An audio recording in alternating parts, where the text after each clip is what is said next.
Welcome back to the Crochet Crowd. This is my friends at Yarnspirations.com. Beginner level today, and we're going to be using a really thick crochet hook today, and that is a 25mm size US 50 crochet hook. We're going to be using Bernat Blanket Big Bold today. What I'm going to recommend for you, if you've not crocheted ever before, because this is really a beginner project, I'm going to put a crochet workshop in the video description as well as the pinned comments for both left and right. I recommend that you probably review that because then I can just quickly show you how to do this, but that video will cover how to hold your hook, your yarn, and all of that. The only difference is that this is going to be really thick. So this is using a Susan Bates hook, and we're going to be using Bernat Blanket Bold, and the color that you will see is called Yellow Bold, and it's a really fun yarn to be able to play with. The color that you see on this sample is called Vintage Car. Let's begin. Because the yarn is so thick and the hook is much bigger, I need to have more space between you and the camera, or I'll bop you in the nose with this. So what I want to do is create a slip knot. So if you watch that other video on how to do the workshop, you'll be able to do this pretty quickly, and just wrap it around your finger and play the leapfrog, as I mentioned before. You don't want to waste too much yarn because the yardage on this is not very much per ball. And so when you're done with this, you're going to untwist this and then weave in all the individual 3 pieces all on its own. Let's put our hook into the loop that you created, and you want to get it down to the shaft of the hook. So this here is measuring the thickness of the stitches. So if you stay within the throat or the head, it's not going to get the same thickness throughout. So what we need to do is that we need only to chain 27. This yarn is so thick is that you want to do that. So just take the yarn, and this is so thick, just wrap it around and just pull it on through. Okay, and then shove it down the shaft. So over and through. So I'm only going to do a small sample with you today, but I'll show you the important things as far as where to go and what to do with the loose ends, and when you're changing over the yarn balls to another color, or the ball runs out and you need to change it out. I'll show you that today. So please chain 27 of those for me and meet me back here in a moment. So now that you have your 27 on here, I have a shorter sample as I mentioned, you're going to go second chain from the hook. So this is 1 chain, and this is the second. Now, because we're not doing a border to this, I recommend that you put it right here. So just pull this back, and you're just going to insert your hook into that. You're going to yarn over and pull through. This is just a single crochet, and then you're going to yarn over and pull through the 2. So you can see how big this stitch is, it's massive. So then we jump to the next one. So you went in here, so the next one is right here. See how it's lining up? So you go here. So I want you just to go all the way down your chain, just doing single crochet. Make sure you get it to the shaft so that it gets the same thickness as all the rest of the stitches, and continue to do that all the way to the end of the chain. And I'll be right back in a moment. So I'm gonna go all the way into my last one right here, and that'll take me to the end of the chain. So you can see that just one pass of this made a huge distance for as far as height of your blanket. And once you get more into your hand, it's easier to hold on to the stuff. So this was the height just of 1 row on its own. Okay, so you can see this is where the tail end is, so you can't go any further. Turn your work and let's do row number 2, and row number 2 is going to be the repeat throughout the whole thing. So let's just start. We're going to do row number 2, and every time you start a row, you're automatically just going to chain 1, and this is going to be a builder, and make sure you do shove it to the shaft. So in crochet, there's 2 strands that make up a stitch. Now, if you just play with one, the first one that's closest to you, that's a front loop. And if you play with the other one, that's a back loop. And because we're going to play with the back loop only, this is going to automatically stretch this to be longer, which is what you're looking for with this thickness of yarn. So your yarn will go further. So in the first one that this is coming out of, okay, you're going to play in the first back loop here. The counts that you will always have is that you'll always have 26 stitches going across. So you're just going to single crochet in the back loop, and this is going to provide a lip texture which creates this line to stay in front. So you come to the next one, it's the back loop here, and just going in, yarning over, pulling it through, shove it to the shaft, and pull through 2. And you're just going to go all the way down your row on the back loops only. And because the yarn is changing color, it's going to be really interesting how this thing works out, because we're using a different color than the sample. And I'm actually attracted to this mustard yellow color here. So let's just continue that. Put me on pause and I'll see you closer to the end of the line in just a moment. As you're coming on row number 2, this is your last stitch here. So it's not here, it's here. And you're just going to go into that last back post only, and then just pull through. And this will keep your edge nice and flat.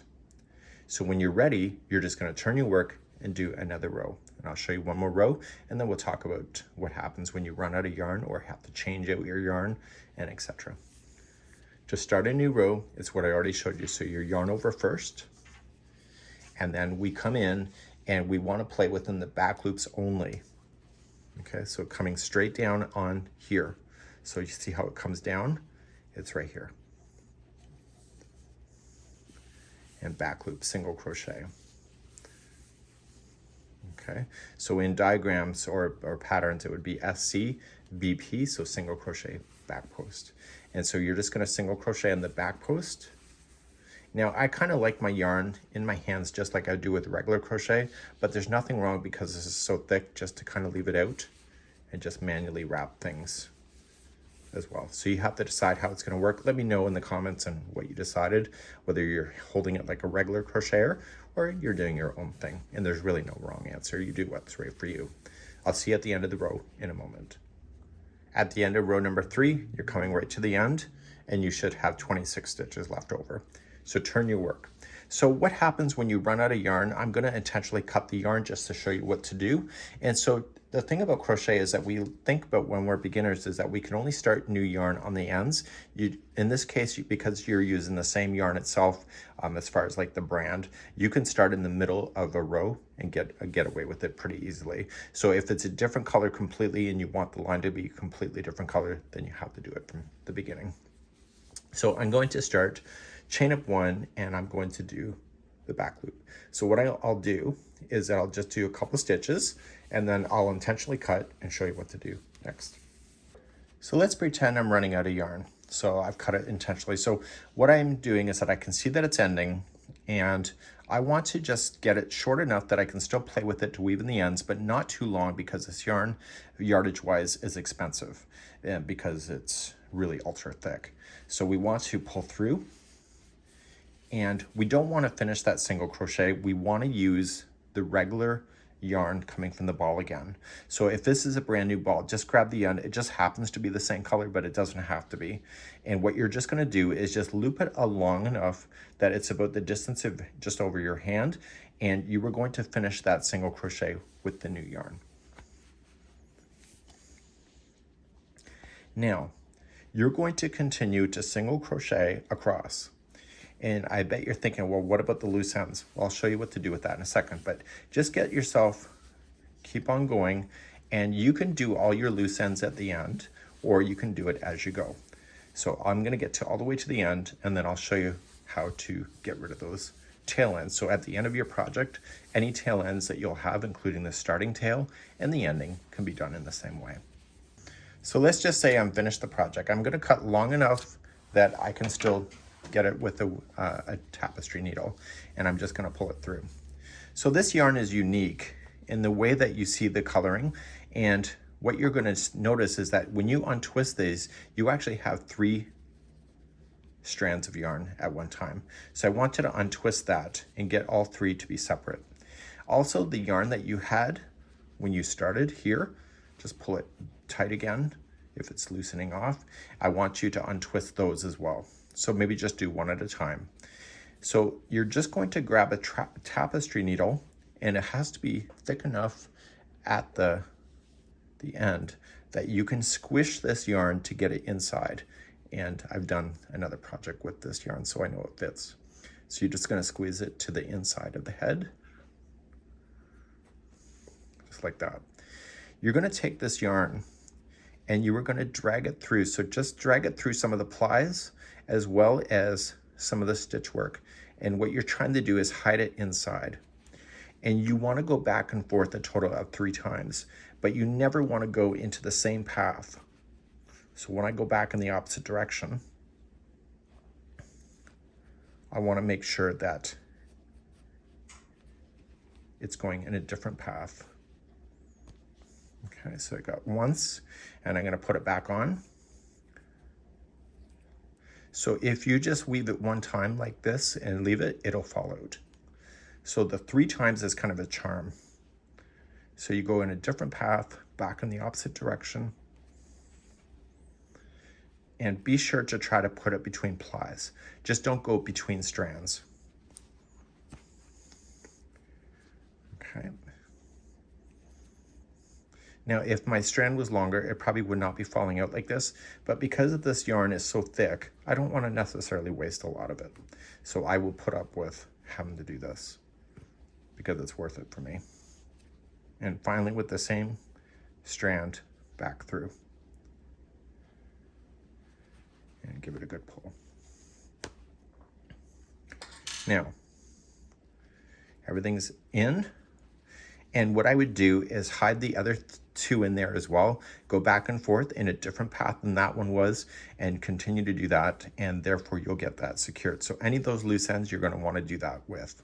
So you'll do the same with the starting and the stopping tails, and therefore this yarn is going to be amazing. So once you are gone back and forth, you can cut it down. And it kind of buries itself on the interior. But it's a really cool idea, and this blanket will have a lot of stretch to it that you'll see, and it's really fun to play with. And that's it for today. We hope you have a great day.